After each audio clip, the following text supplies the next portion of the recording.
தேநீரும் தேடலும் நேயர்களுக்கு வணக்கம். வணக்கம் ஆக்கு.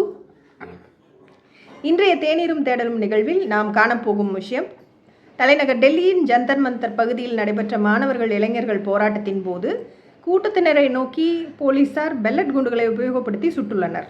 இதில் பலருக்கும் குண்டுகள் கண்கள் உட்பட உடலின் பல பகுதியில் பாய்ந்து கடுமையான பார்வை இழப்பு உட்பட பல பாதிப்புகள் ஏற்பட்டுள்ளது. அதை பற்றி உங்களது கருத்துக்களை எங்களோடு பகிர்ந்து கொள்ளுங்கள்.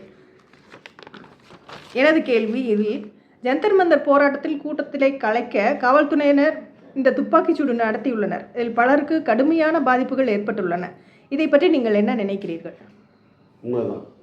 அதாவது பொதுவாக இப்படிப்பட்ட கூட்டங்கள் கூடுகிற போது கட்டுப்படுத்துவது என்ற பெயரில் வெடிக்காத குண்டுகள், அதாவது உயிருக்கு பாதிப்பு ஏற்படுத்தாது, உயிரை பறித்து விடாது, ஆனால் உடலிலே புகுந்து கடுமையான விளைவுகளை ஏற்படுத்தக்கூடிய சிறு சிறு உருண்டைகளாக இருக்கிற அந்த பெல்லட் குண்டுகள், உலோக உருண்டைகள் அவை கண்களிலே பாய்ந்தால் கண்ணுடைய பார்வை திறன் என்பது போய்விடும். உடலிலே பற்ற பாதிக்கிற போது நரம்புகள் துண்டிக்கப்படலாம், அல்லது அதுபோல் உடலின் பல்வேறு இயக்கங்கள் முடக்கப்பட்டு விடலாம். ஆகவே தான் இந்த பெல்லட் குண்டுகள் மேலோட்டமாக பார்த்தால் ஆபத்தற்றவை போல தெரிந்தாலும் கூட உண்மையில் இப்படிப்பட்ட நெடுங்காலமான பாதிப்பை, தீர்வே இல்லாத பாதிப்பை ஏற்படுத்தக்கூடியதாக ஆகிவிடுகிறது. இன்னும் சொல்லப்போனால் இந்த பாதிப்புகள் ஏற்படுகிறவர்களுக்கு அந்த மாற்றுத்திறனாளிகளாக மாறிவிடுகிறார்கள் இல்லையா? அப்படி மாறிவிடுகிற போது அந்த மாற்றுத்திறனாளிகளுக்கு உரிய சட்டங்கள்லாம் இருக்க, அதெல்லாம் கூட அவங்களுக்கு வந்து சேராது. ஏன்னா இது ஒரு போராட்டத்தில் நடந்த விளைவு என்பதால். ஆகவே தான் இது ஒரு மோசமான ஒரு நடவடிக்கையாக உலகம் முழுக்க இன்றைக்கி மனித உரிமை அமைப்புகள் சுட்டி காட்டுகின்றன.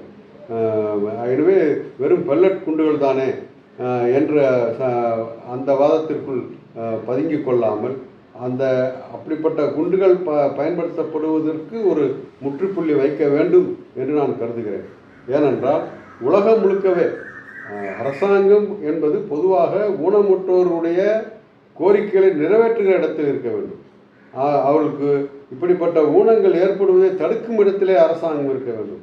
அரசாங்கமே இப்படி ஊனத்தை ஏற்படுத்துவது என்பது எப்படி? கடந்த காலத்திலே நாம் பார்க்கிறோம், மன்னர் ஆட்சி காலத்திலெல்லாம் கண்ணுக்கு கண், பல்லுக்கு பல் என்று கடுமையான தண்டனைகள் கொடுக்கப்பட்டன. இன்னும் சொல்லப்போனால் கைகளை வெட்டுவது, கால்களை வெட்டுவது, கண்ணை குருடாக்குவது போன்ற கொடூரமான தண்டனைகளும் கூட வழங்கப்பட்டிருக்கின்றன. இப்பொழுது நேரடியாக அப்படிப்பட்ட ஆணைகள் பிறப்பிக்கப்படவில்லை என்றாலும் இப்படிப்பட்ட நடவடிக்கைகள் மூலமாக, இந்த குண்டுகள் பாய்ச்சப்படுவதன் மூலமாக ஏதோ ஒரு வகையில் அந்த விளைவுகள் நடைபெறுகின்றன என்று பார்க்கிற போது வரலாறு இன்னும் மாறவில்லையோ என்கின்ற கவலை கூட ஏற்படுகிறது. ஆகவே இதற்கு நிச்சயமாக அரசியல் இயக்கங்களும் சரி, மக்கள் இயக்கங்களும் சரி, இந்த பெல்லட் குண்டுகள் பயன்பாட்டிற்கு முடிவு கட்டுவதற்கை நோக்கி வலுவாக குரல் கொடுக்க வேண்டும் என்று நான் எதிர்பார்க்கிறேன். அரசாங்கமே இப்படி ஊனப்படுத்துவதற்கு முற்றுப்புள்ளி வைக்க எத்தகைய அணுகுமுறைகள் தேவை என நினைக்கிறீர்கள்? ஏற்கனவே நான் சொன்னதை போல அரசாங்கத்துக்கு வலியுறுத்துகிற வகையில் இது கண்டிப்பாக அரசாங்கம் செயல்படுத்தியாக வேண்டிய வகையில் மிகப்பெரிய அளவிற்கு மக்களுடைய கோரிக்கையாக பொது முழக்கமாக இது எழ வேண்டும். அப்படி எழுகிற போது அது நாட்டினுடைய மனசாட்சியாக அரசாங்கத்தையும் சேர்த்து உழுக்கும் என்று நான் நம்புகிறேன். அரசாங்கம் என்ன செய்ய வேண்டும் என்றால் தன் கொள்கையை மாற்றிக்கொள்ள வேண்டும்.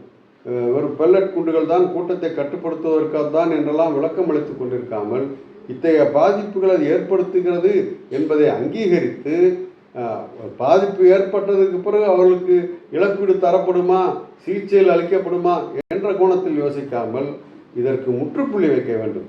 இது ஒரு கொள்கையாகவே அறிவித்து அந்த கூட்டத்தை கட்டுப்படுத்த வேண்டிய தேவை ஏற்பட்டால், கலவரங்களை தடுக்க வேண்டிய நிலைமை ஏற்பட்டால் அதற்கு மாற்று வழிகள் என்ன என்று தான் திட்டமிட வேண்டும். நிச்சயமாக அதற்கான ஆலோசகர்கள், வல்லுநர்கள், மனித உரிமை அமைப்புகள், பல்வேறு நாடுகளில் மேற்கொள்ளக்கூடிய நடவடிக்கைகள், இவற்றையெல்லாம் அது வைத்து ஆலோசிக்கிற போது நிச்சயமாக சரியான கொள்கையையும் அதற்கான நடைமுறைகளையும் வகுத்துவிட முடியும் என்று பல்வேறு உதாரணங்கள் இருக்கின்றன. ஆகவே கொள்கை அளவில் அரசு தனது அணுகுமுறையை மாற்றிக்கொண்டு இந்த பெல்லட் குண்டுகளை பயன்படுத்துவது இல்லை என்ற அந்த முடிவை எடுக்க வேண்டும். அந்த முடிவை எடுத்த பிறகு உடனடியாக அதை சட்டமாகவும் மாற்ற வேண்டும். அதுதான் இப்படிப்பட்ட இந்த கொடுமைகள் தொடர்வதற்கு இறுதியான முற்றுப்புள்ளியை வைக்கும். பொதுவாக நம்ம பார்க்குறோம் என்னன்னா, காவல்துறையுடைய அத்துமீறல்கள் பற்றிய செய்திகள் அடிக்கடி வருகின்றன. காவல் நிலைய சித்திரவதைகள் பற்றி, அதிலே கைகால் உடைக்கப்பட்ட அந்த விசாரணை கைதிகள் பற்றிலாம் செய்திகள் வருகின்றன. இதையெல்லாம் சட்டத்துக்கு புறம்பாக எடுக்கப்படுகின்ற நடவடிக்கைகள். ஆனால் இந்த பெல்லட் குண்டு பாய்ச்சப்படுவது என்பது சட்டத்தின் துணை கொண்டு அரசாங்க ஆணைப்படியே அதிகாரப்பூர்வமாகவே நடத்தப்படுகிறது. உத்தரப்பிரதேசத்தில் பார்த்திங்கன்னா அண்மை காலத்தில் என்ன நடந்தது என்றால், குறிப்பிட்ட சிலரை இலக்கு வைத்து கால்களிலே துப்பாக்கியால் சுடப்பட்டது. கிட்டத்தட்ட கால்களை இழந்தவர்களாக மாற்றப்பட்டார்கள். அதனால் நிலைமைகள் மாறிடுச்சா, அதுக்கு அந்த விவரங்கள் நமக்கு கிடைக்கல. அது மாதிரி காஷ்மீரில் அந்த பல போராடுவதற்காக திரண்டிருந்தவர்கள் மீது, குறிப்பாக இளைஞர்கள் மீது இந்த பெல்லட் குண்டுகள் பாய்ச்சப்பட்டதாலேயே ஆயிரக்கணக்கானவர்கள் பார்வை இழந்திருக்கிறார்கள். ஆக இதெல்லாம் எதை காட்டுகிறது என்றால், இந்த பெல்லட் குண்டுகள் ஆபத்தானவே அல்ல என்கிற வாதமெல்லாம் இனிமேல் ஈடுபடாது. இவையில் வேறு விதத்தில் உயிருக்கு ஆபத்தில்லையே தவிர, ஆனால் உயிரோடு இருந்தும் ஊனமுற்றவர்களாகத்தான், செயற்கையாக மாற்றுத்திறனாளியாக மாற்றப்பட்டவர்களாகத்தான் அவர் வாழ முடியும் என்கிற நிலைமை ஏற்படுவதால் இந்த பெல்லட் குண்டுகள் ஏற்கத்தக்கவை அல்ல என்பதை மக்கள் உணர வேண்டும். அதை அரசாங்கம் உணர்கிற அளவிற்கு மக்கள் குரல் கொடுக்க வேண்டும்.